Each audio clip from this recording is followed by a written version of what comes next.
Lahore airport के पास एक park view housing society थी और अब वो डीएचए के अंदर शामिल हो चुकी है। उसके अंदर भी एक मेगा स्कैम जो था उस वक्त भी था और अब तक वो चल रहा है कि पार्क व्यू हाउसिंग सोसाइटी के नाम के ऊपर उन्होंने लोगों को एक्स्ट्रा प्लॉट बेचे, डीएचए में मर्ज करके चले गए वो, लेकिन अपनी पार्क व्यू हाउसिंग सोसाइटी से हटके उन्होंने एक जमीन ली और उसका पार्क व्यू नाम रख दिया और फाइलें बेच के निकल गए। कोई कोऑपरेटिव हाउसिंग जो कोऑपरेटिव डिपार्टमेंट है उसके अंदर उसकी कोई अप्रूवल नहीं, कोई चक्कर नहीं, और हजारों की शक्ल में फाइलें बेच के निकल गए। और वो जो बेचारे साइलीन हैं वो आज भी ख्वार हो रहे हैं। आल्दो के कुछ को डीएचए फेज 7 के अंदर अकोमोडेट किया गया, लेकिन ये क्योंकि पार्क व्यू के नाम पे बेचा गया था और पार्क व्यू का जो मालिक है उसके नाम का आपको पता है, उसका नाम अलीम खान है। उसने लोगों के अरबों रुपए उधर भी इकट्ठे किए, इकट्ठे करने के बाद लोगों को उनके पुरसाने हाल पे छोड़ा और निकल गए। इसके साथ साथ वो सिर्फ यहां पे नहीं रुका, लाहौर में मुख्तलिफ जगहों पर उसके कब्जे हैं।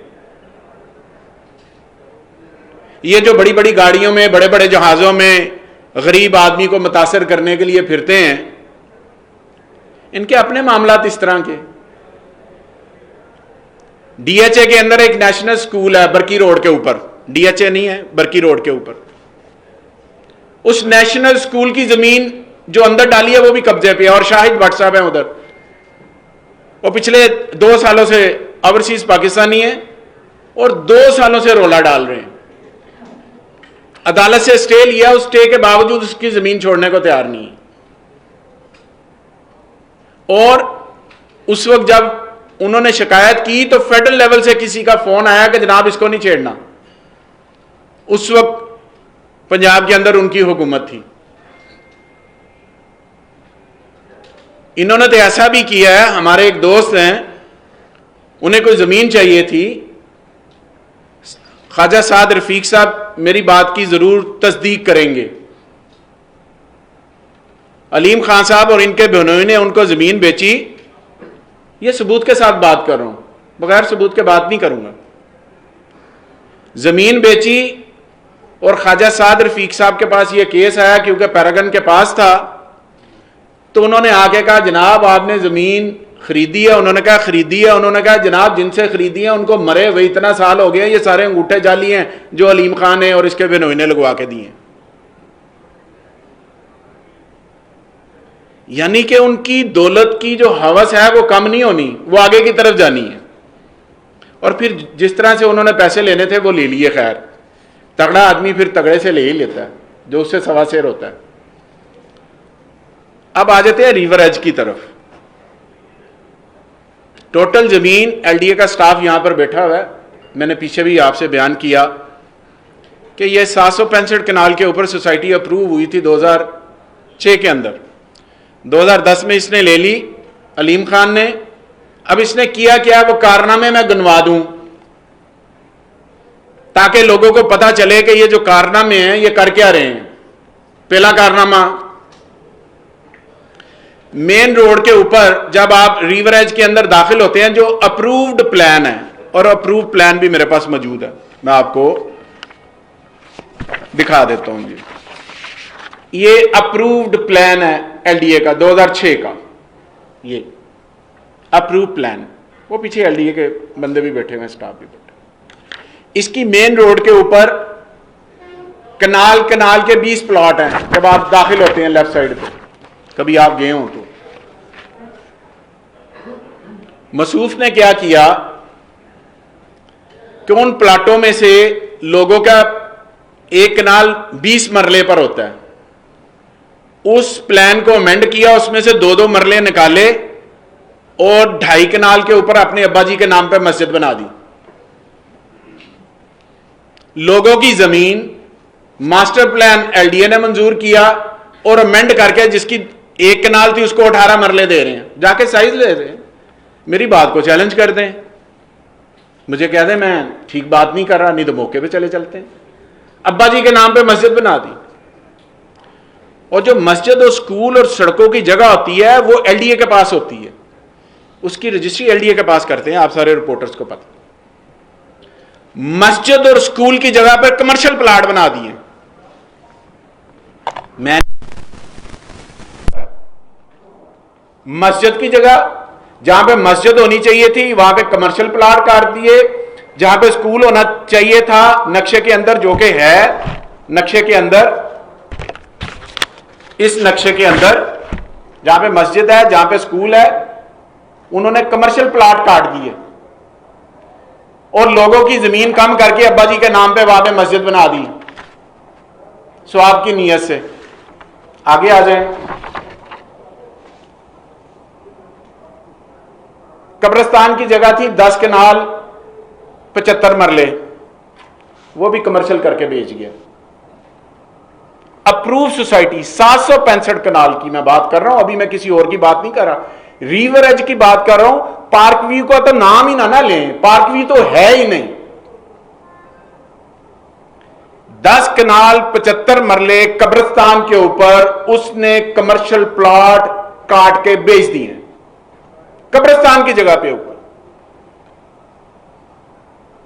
और ये कब्रिस्तान की जमीन हो, स्कूल की हो, मस्जिद की हो, सड़कें की हो, जो एक रूल्स, कायदा, कानून, जाब्ता, उसके मुताबिक ये एलडीए उसकी। आगे चलें। अब इसने उस्तादी क्या की, उधर था एक क्रिश्चियनों का कब्रिस्तान जो बहुत पहले से आ रहा था, उस कब्रिस्तान को अपनी सोसाइटी का कब्रिस्तान जाहिर कर दिया और उसके अंदर एक छोटी सी दीवार करके कहा क्रिश्चियनों को राजी रूजी कर लिया। उसी कब्रिस्तान को अपनी सोसाइटी का कब्रिस्तान करके दरमियान में एक दीवार कर दी और बताया कि जनाब ये कब्रिस्तान की जगह है सोसाइटी की। बात यही नहीं खत्म होती, आगे भी चलती।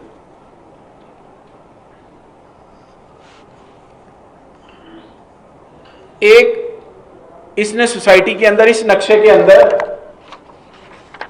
जैस्मीन पार्क दिखाया हुआ। जैस्मीन पार्क, लोग कहते हैं ना हमारा घर पार्क के सामने हो, बच्चे खेल लेंगे वगैरह वगैरह वगैरह। उस पार्क को भी उसने क्या किया, मासूफ ने, कि वहां पर उसको भी कमर्शियल प्लाट करके बेच दिए पार्क को।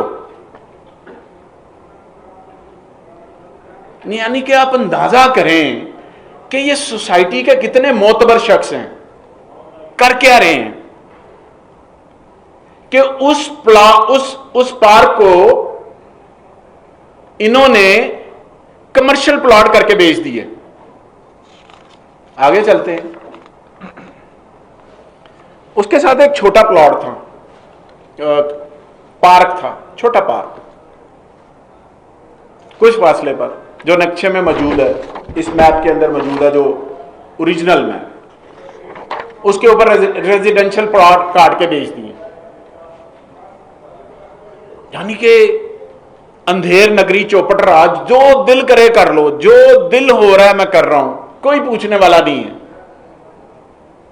और सबसे बड़ी बात, अभी एक रिपोर्टर साहब ने बात की है कि मेरा उधर प्लॉट है, इधर ही बैठे हुए हैं, मैं नाम नहीं लूंगा, सामने बैठे हैं मेरे।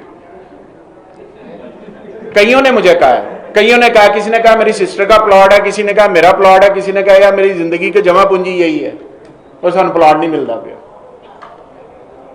वो आपकी मजबूरी, आप नहीं बोलेंगे। चलें, कलमा हक कहने के लिए कोई एक पूरे जत्थे की जरूरत नहीं होती, एक भी बहुत होता है। कलमा हक कह लिया तो इंशाल्लाह इसको पूरा भी करूंगा। अगली बात, जो मॉर्गेज प्लाट रखे थे उनकी तफसीलात बताता हूं मैं आपको, ताकि आपको पता चले कि मॉर्गेज प्लाट क्या हैं। मॉर्गेज प्लाट वो हैं कि जो कि इन्होंने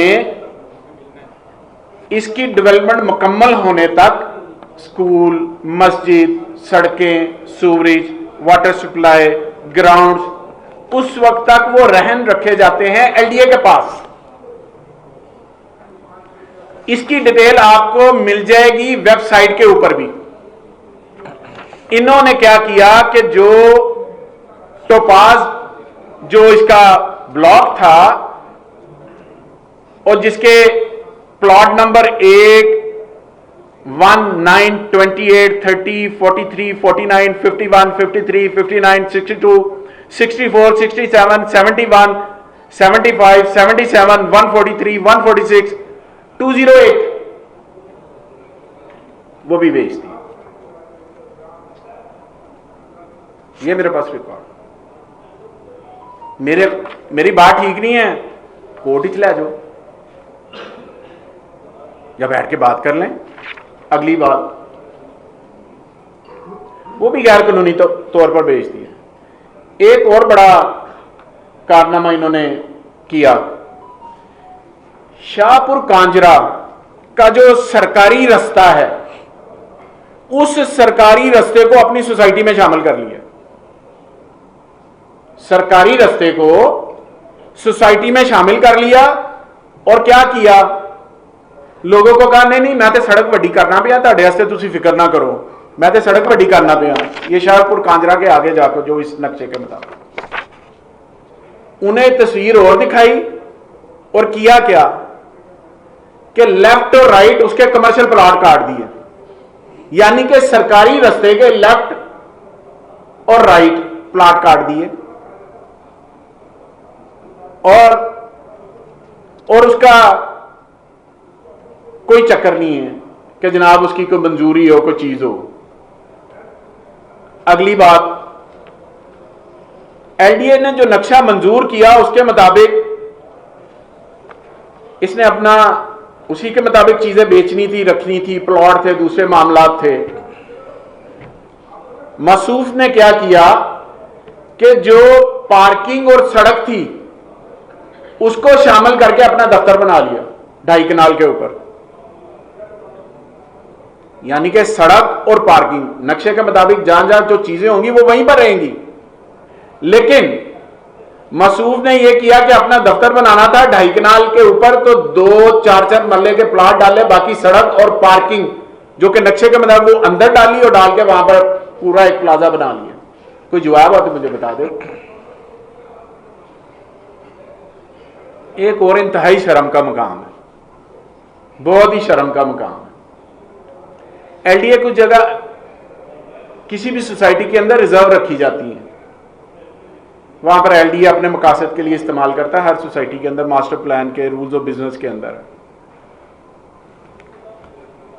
बात करते हुए मुझे शर्म आ रही, अच्छा नहीं लग रहा, लेकिन इसका असली चेहरा दिखाना चाह रहा हूं।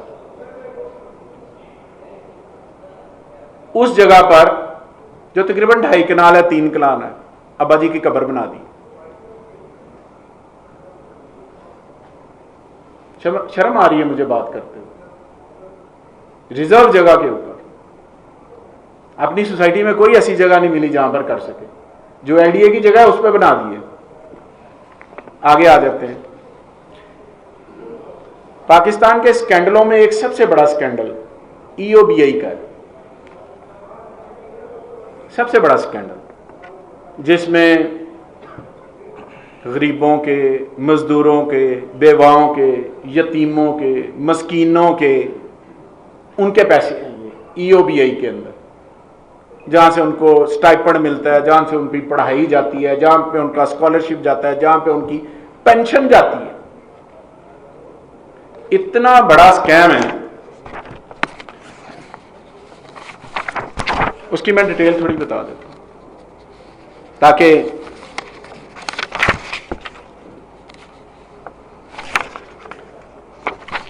आपको रेफरेंस के साथ। इसने किया क्या, सबसे पहले तरीका वारदात क्या था। तरीका वारदात बता देता हूं, फिर स्कैम की टोटल अमाउंट बता दे।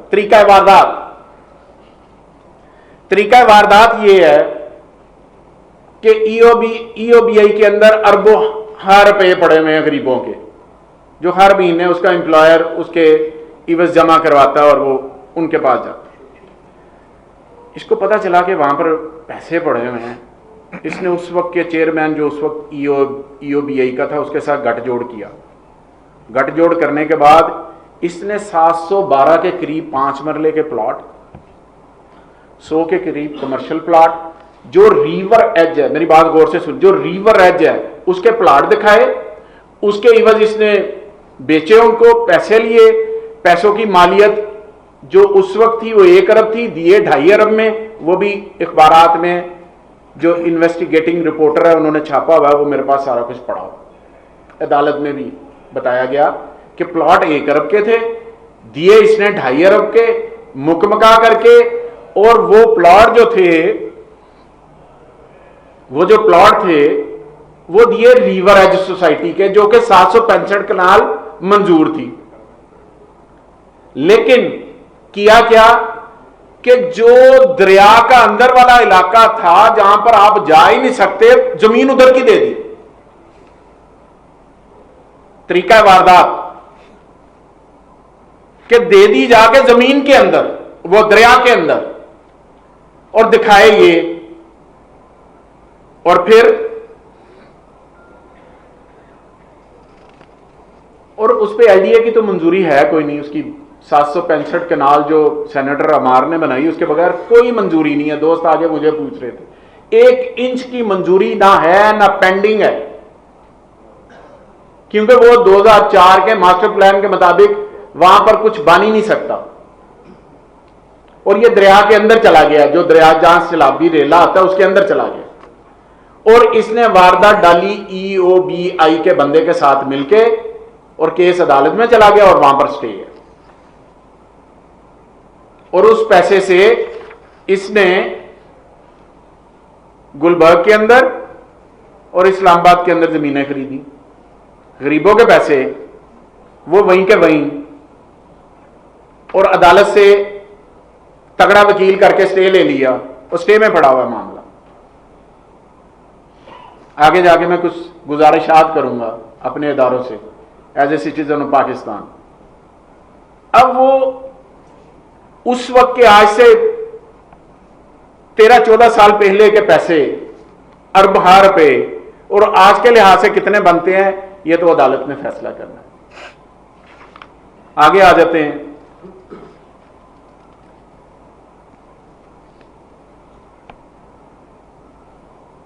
पाकिस्तानी क्रिकेट टीम से मेरी रिक्वेस्ट है, और चेयरमैन PCC में मेरी रिक्वेस्ट है, हमने लेटर उनको लिखा है। ये नाजायज सोसाइटी जिसका नाम कहीं नहीं है, ये खिलाड़ियों की शर्टों पे लगा के पूरी दुनिया के अंदर बदनामी दे रहा है, और ओवरसीज पाकिस्तानी उसको देखते हैं, और उसके बाद देखने के बाद वो प्लॉट खरीदते हैं, और बेचारे प्लॉट पैसे ही देते हैं, उसके बाद प्लॉट कहीं है नहीं, है ही नहीं। और आजकल इसने किया कि हमारे एक कोच हैं, बड़े ही ऑनरेबल, बड़े ही नेक इंसान है, बहुत ही अच्छे इंसान है, पाकिस्तानी टीम में कोच रहे हैं, उनको DHA में अपना दफ्तर दिया, उस बेचारे को नहीं पता। मैं इसलिए बता रहा हूं कि लोग, क्योंकि उन पे तो लोग एतमाद करते हैं ना, उनको आगे रखा है और उसके जरिए अपने प्लॉट बेच रहा है, रोजाना की बुनियाद पर बेचता जा रहा है। 15-20 हजार से ज्यादा प्लॉट बेच चुका है ये, ज्यादा। वैसे तो सोसाइटी सारी इलीगल है, सिवाय 765 कनाल के, उनको आगे लगाया हुआ है। तो मेरी उनसे रिक्वेस्ट है कि प्लीज इसके किसी फंक्शन पे मत जाएं, ये बदनामी का बायस है आपके लिए। लोगों ने आपसे पूछना कल को कि हमने आपको देख के प्लॉट लिया था तो हम किधर जाएंगे अब।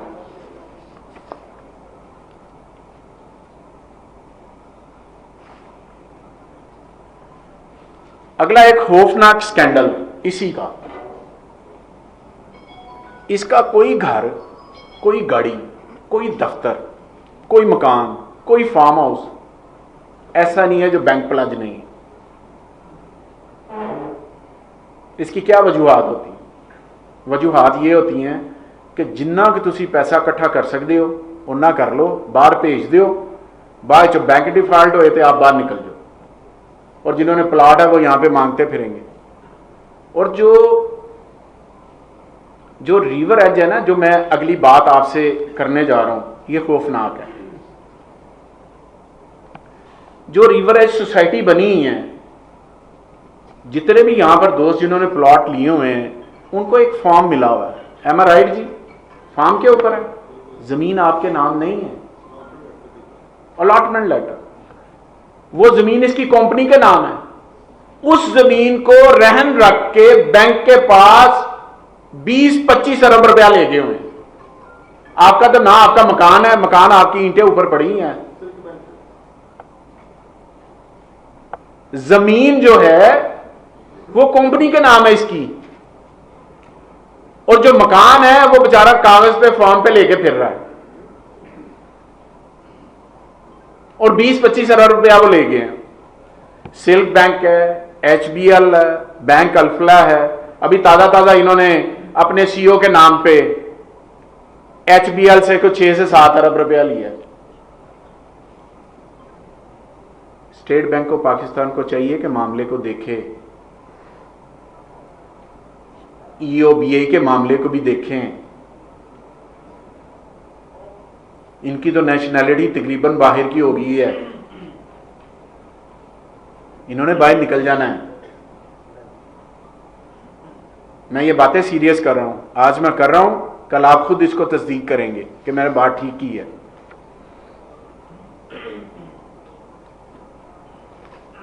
मैंने कुछ गुजारिशात भी करनी है और कुछ चीजें और भी बता दूं मैं आपको इसके अलावा भी।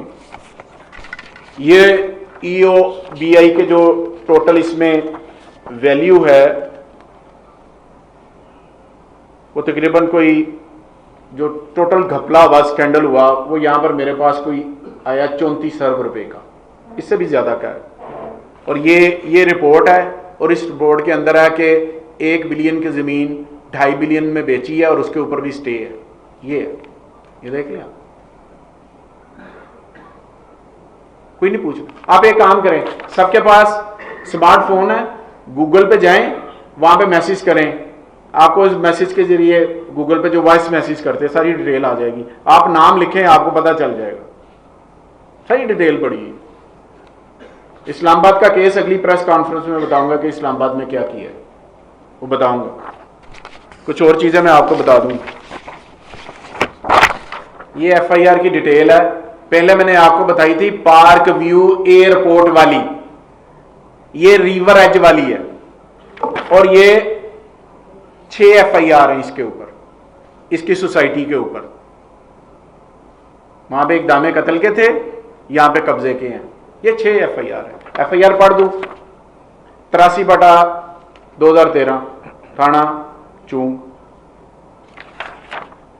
2175/2019 31/8/2019 थाना चूंग, 3844/2021 थाना चूंग, 4034/2021 थाना चूंग, 4133/2021 थाना चूंग,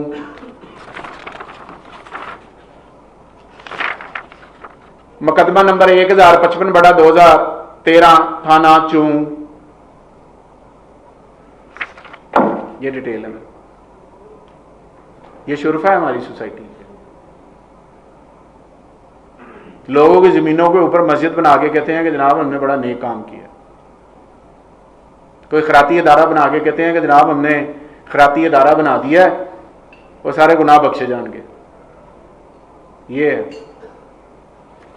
अब मेरी चंद गुजारिशात हैं अपने अदारों से, स्टेट बैंक ऑफ पाकिस्तान से, कि जिन ज़मीनों के ऊपर इसने कर्जे लिए हैं बार बार एक ही ज़मीन के ऊपर, उसको चेक करें। State of bank governor state bank से मेरी रिक्वेस्ट है कि इसको चेक करें। ऑनरेबल सुप्रीम कोर्ट से मेरी इल्तजा है, दरख्वास्त है, एज ए पाकिस्तानी भी और कैबिनेट मेंबर के तौर पर भी पंजाब के, कि EOBI का केस फौरी तौर पर सुना जाए और उसका फैसला किया जाए। रिक्वेस्ट है, हम्बल रिक्वेस्ट है, हाथ जोड़ के रिक्वेस्ट है, क्योंकि ये यतीमों, बेवाओं, मस्कीनों, मजदूरों का पैसा है, ये किसी तकड़े आदमी का पैसा नहीं है, और हम अदारे की तरफ देख रहे हैं। और मुझे उम्मीद है कि honourable chief justice of Pakistan मेरी दरख्वास्त पे ज़रूर गौर करेंगे और इस केस को प्रायोरिटी बेस पे सुनेंगे। वहां पर 1 इंच जमीन नहीं है, जो दी थी बेच दी है, उसको जरूर देखा जाए। मेरी हाई कोर्ट से गुजारिश है, हाई कोर्ट के चीफ जस्टिस साहब से गुजारिश है, मुअद्दबाना गुजारिश है, as a citizen of Pakistan गुजारिश है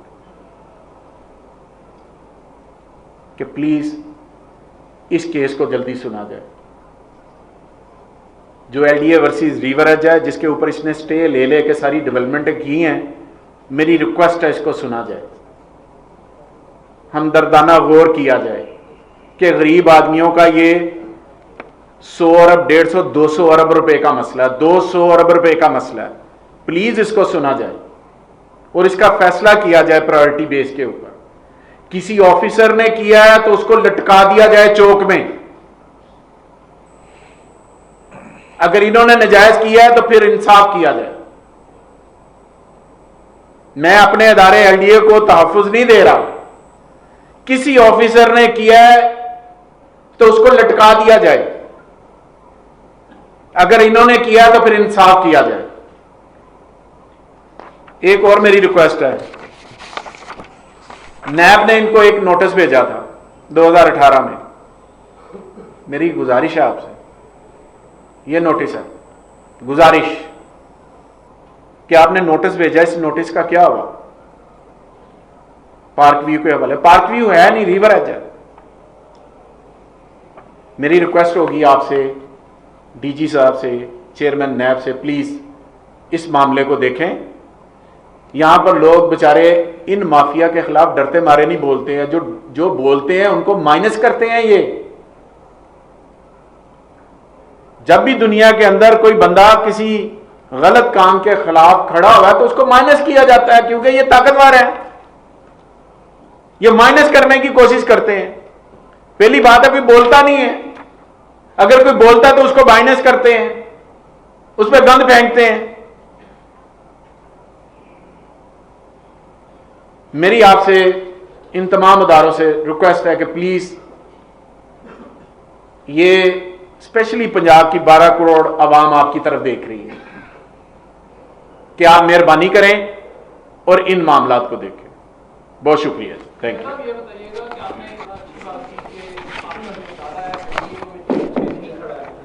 लेकिन जब सब कुछ ये हो रहा था तो तब इदारे ने क्यों नहीं रोका? उस वक्त आपके पास वो भी चार्ज उस वक्त नहीं था, किसी और के पास था। और दूसरी बात, जब ये सारा कुछ जमीनों का ये काम कर रहे थे, मखदूम जिनका नाम आपने दिया, उस वक्त तो थे वो आपकी जमात के बड़े करता धरता थे, उस वक्त आपकी जमात के अंदर क्यों नहीं एक्शन लिया गया?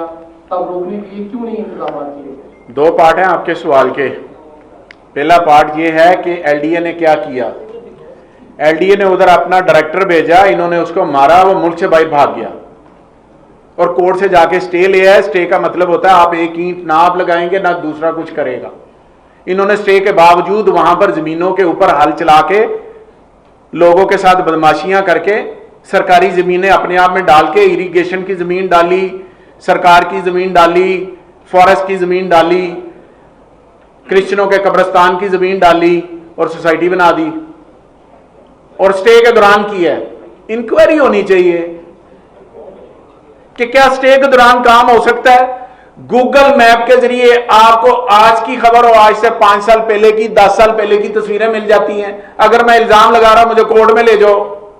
अगर स्टे जिस डेट को मिला है उस डेट के बाद अगर डेवलपमेंट हुई है तो इसने तौहीन अदालत की है, तो अदालत तौहीन अदालत, उसको देखें सुने। जब मसूब हमारे पास थे हमें यकीन दिलाते थे कि मेरे साथ ज्यादती होती है और किसी को बोलने नहीं देते थे, क्योंकि मसूब सीनियर मिनिस्टर बने हुए थे। मसूब को धचका लगा कि जनाब ये हमारे लीडर के पास भी गए कि मेरी जमीन बराउन कर दो। एसएम इमरान को क्यों उसने जिच किया था, जबरदस्ती कहा था मेरी जमीन करो, नहीं की उसने। ये बात है जी सर। जी भैया साहब, गुजारिश ये है कि आपने पिछली दफा बताया था कि 17 नोटिस एनडीए ने इन्हें भेजे हैं। एनडीए सिर्फ नोटिस भेजता है, जबकि नोटिस की तो एक लिमिट होती है, 2 या 3 नोटिस भेजे जाते हैं, उसके बाद एक्शन होता है। ये 17 नोटिस एनडीए ने भेजे, तो क्या इसका मतलब है वो बड़ी जुम्मा है नोटिस भेज के? और दूसरी मेरी आपसे गुजारिश ये है कि कुछ लोग हमें यहाँ पर दुनिया में मकान और घर देने की लालच देते हैं और बेवकूफ़ बना लेते हैं, और कुछ बाद नाम निहाद उलमा हमें जन्नत में घर देने की करते हैं। क्या हमारे साथ यूं धोखा होता रहेगा? अच्छा सर, जो नोटिस की आपने बात की है, मैंने आपसे पहले भी अर्ज की है कि नोटिस जो है वो एलडीए अपनी जिम्मेदारी पूरी करता रहा है, और एलडीए ने, क्योंकि ऑनरेबल अदालत का स्टे था, तो उस स्टे के बगैर बाद एलडीए वहाँ पर किसी को कुछ नहीं कह सकता। फिर तो अदालत जाने, उसका काम जाने। हमारे स्टे मौजूद है, मेरा स्टाफ यहाँ पर एलडीए का बैठा हुआ है, आप उनसे पूछ लें, हमारे पास रिकॉर्ड मौजूद है, अदालत में हम पेश कर देंगे कि उस स्टे के बाद इन्होंने कितना काम किया। मैंने कहा मैं और आप शायद गलत बयानी से काम ले जाएं, शायद, तो गूगल मैप के जरिए आप तस्वीरें पुरानी ले लें और देख लें कैसे कैसे, और ये सारा कुछ ले गए हैं। उसका जो फ्लड एरिया है ना, खादर एरिया जिसे बोलते, उसके अंदर चले गए। सर ये बात आपकी ठीक होगी, लेकिन मेरा सवाल आपसे ये है कि वहाँ पे 6,000 8,000 घर जो है वो बने हुए हैं, लोग वहाँ पर रिहाइश पजीर हैं। आज आपने कार्रवाई का आगाज कर दिया, आपको पहले तो 6 महीने पहले तो ये चीज़ें याद ही नहीं थी। अगर याद आई भी है तो पंजाब हुकूमत के पास वहाँ पे रिहायशियों के लिए क्या ऑप्शन है? अल्टरनेट आप ऑप्शन क्या देंगे? क्या लोगों ने घर गिराना शुरू कर देंगे? अल्टरनेट ऑप्शन क्या? देखें, गुजारिश इसमें यूं है कि जो तो 765 कनाल जगह है वही अप्रूव्ड है, ये तो आपके साथ हो। जो मस्जिद, ग्राउंड, पार्किंग के ऊपर प्लाट काटे गए हैं वो नाजायज है, इलीगल, वो इलीगल। जब हम बार बार इखबारात में भी एलडीए जिम्मेदारी पूरी करता रहा, अब वो वहां पर अपनी कुर्सी मेज लगा के रोजाना की बुनियाद पर लोगों को घेरते रहे हैं, तो उसमें एलडीए कुछ नहीं कर सकता। वजह यह है कि कोर्ट की तरफ से स्टे है, हम मना कर रहे हैं, हम कोर्ट में भी जा रहे हैं, सारा कुछ रिक्वेस्ट कर रहे हैं। उसने जो कुछ वहां पे 765 कनाल के अलावा, रिवर एज के अलावा आगे की तरफ गया, वो सारा नाजायज है। जो प्लाट बेचे हैं सारे गैर कानूनी हैं। वहां पे ना प्लॉट बिक सकते हैं, ना मकान बन सकता है, ना दुकान बन सकती है, ना प्लाजा बन सकता है, कुछ नहीं हो सकता। इस सवाल का नॉर्मली ये अपने पहले भी प्रेस कॉन्फ्रेंस की, असल प्रॉब्लम आ रही है लिटिगेशन में।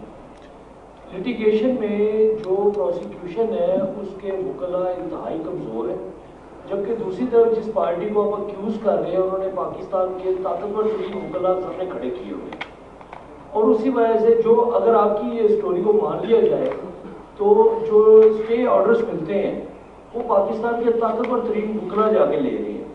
एक तो एलडीए की ये जो वीकनेस है कि एलडीए के पास पैसे नहीं है, सीनियर मिनिस्टर है, मौसम को देख रहे हैं, आपके पास वही रूटीन के वकला जो जाते हैं वहाँ पे बहस करते हैं। उससे पहले ही जिस तरह एक लाहौर असिस्टेंट कमिश्नर जख्मी हुआ, वहाँ पे पुलिस एहलकार जख्मी हुए, रूडा के एहलकार जख्मी हुए, उल्टा पर्चा आप लोगों के खिलाफ भी जाने की तरफ चला गया मामला।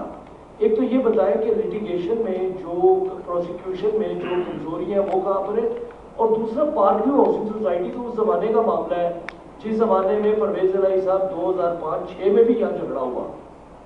पार्क व्यू उस जमाने का चल रहा है, उस जमाने में एक ताकतवर वज़ीर आला थे परवेज इलाही साहब, तब से लेके अब तक कोई, और ये जो बात एक साहब देखिए बिल्कुल दुरुस्त है कि वहाँ जो लोग बैठे हुए हैं उनके ऊपर एक मुसलसल खतरे की तलवार लटकी रहेगी यहाँ पर। देखिए, आपके सवाल के काफ़ी पार्ट हो गए हैं। पहला पार्ट तो ये है कि आपने वकला के बारे में बात की, हमने बेस्ट ऑफ द बेस्ट जो कौंसल है वो सामने खड़ी की है, जो हो सकती है रूडा ने भी और एलडीए ने भी, और अपने जो एजी ऑफिस है उसको भी इन्वॉल्व किया। देखिए, बात होनी है फैक्ट एंड फिगर के ऊपर, दलाइल के ऊपर होनी है, जो आपके पास सबूत मौजूद है उनके ऊपर होनी है। ऑनरेबल कोर्ट ने उसकी डेट दी है, इंशाल्लाह उस डेट के ऊपर मुझे कभी उम्मीद है कि अदालत हमारी आवाज़ सुनेगी और उसके ऊपर जो इंसाफ पे मबनी फैसला वो किया जाएगा। 2005 के अंदर भी पार्क व्यू थी, उसका पहले मैंने आपको बयान कर दिया, वो एयरपोर्ट वाली थी, उसके अभी भी साइलिन जो है वो ख्वार हो रहे हैं, मुख्तलिफ जगहों पे जा रहे हैं और उनका कोई पुरसाने हाल नहीं है। और ये पैसे लेके तो सारे पैसे बाहर शिफ्ट कर दिए हैं, यहाँ पर बैंकों से कर्जे लिए हैं, और बैंकों से कर्जे लेके तो कभी ये डिफ़ॉल्ट करेंगे तो बैंक जाने, और वहाँ पर जिन्होंने मकान बनाए हैं वो जाने, क्योंकि ज़मीन तो इनकी है नहीं, ऊपर स्ट्रक्चर इनका है। तो बाकी उनका सारा कुछ बाहर है। और माशाल्लाह उन्होंने नेशनैलिटी भी जो है मोर और लेस आने वाले चंद दिनों में कुछ की होगी या बाकियों की होने वाली। मियां साहब, मेरा आपसे भी सवाल है, चीमा साहब से भी। आपने जो 6 FIR बताई हैं, ये 6 FIR में वो इन्वेस्टिगेशन में क्या बेगुनाह साबित हुए हैं या ये FIR चल रही है? इनका स्टेटस क्या है और क्या इनको री इंक्वायर आप करने का जो है वो कुछ सोच रहे हैं? आप देंगे? मैं देखिए सर, गुजारिश है, FIR नंबर मैंने आपको बता दिए हैं। कुछ 2021 की हैं जो मुख्तलिफ जगहों पर ये लोगों ने करवाई हैं, हुकूमत ने नहीं करवाई। इसमें प्राइवेट कंप्लेनेंट जो है वो वहाँ का जो रिहायशी है जिसके साथ जुल्म हुआ है उसने करवाई हैं, हमने नहीं करवाई।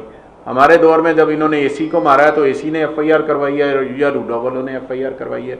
और पिछली प्रेस कॉन्फ्रेंस के अंदर मैंने वीडियो के जरिए दिखा दिया कि किसी की या सर फाड़ा, किसी की टांगें तोड़ दी हैं और बदमाशी करते हैं। जैसे मैंने आपको बताया, आगे भट्टी साहब ने पूछा कि आप पहले क्यों नहीं जाते थे, 2012 में भी डायरेक्टर गया और फिर वो मुल्क छोड़ के चला गया। आपकी इतला के लिए मैंने कहा ये माइनस करते हैं लोगों को, और माइनस करने का तरीका ये है कि ये पैसे वाले हैं और पैसे के जोर पे हर चीज़ कराते हैं और समझते हैं। मैंने लास्ट प्रेस कॉन्फ्रेंस में कहा था कि हुकूमत के फंदे छोटे हो गए हैं, इनकी गर्दनें मोटी हो गई हैं और इनकी गर्दनों को फंदा करने के लिए, फंदे में लाने के लिए कानून को अपना रास्ता बनाना पड़ेगा। अदालत फैसला देगी तो इनकी गर्दन में फंदा पूरा आएगा, अदरवाइज माशरे में अब कोई सकत नहीं रहेगी कि इन माफिया पे हाथ डाल सके। ये साहब, मैं आपने जो बात की ना, FIR कटती हैं, इंक्वायरीज भी होती हैं और फिर उसके बाद जाहिर है जो केस जब पुट अप किया जाता है कोर्ट्स के सामने, तो जो हालात हैं जो बड़ी तफसीली तौर पे मियाँ साहब ने भी आपको बताया, और हमारी जो 26.5 साल से जद्दोजहद भी यही है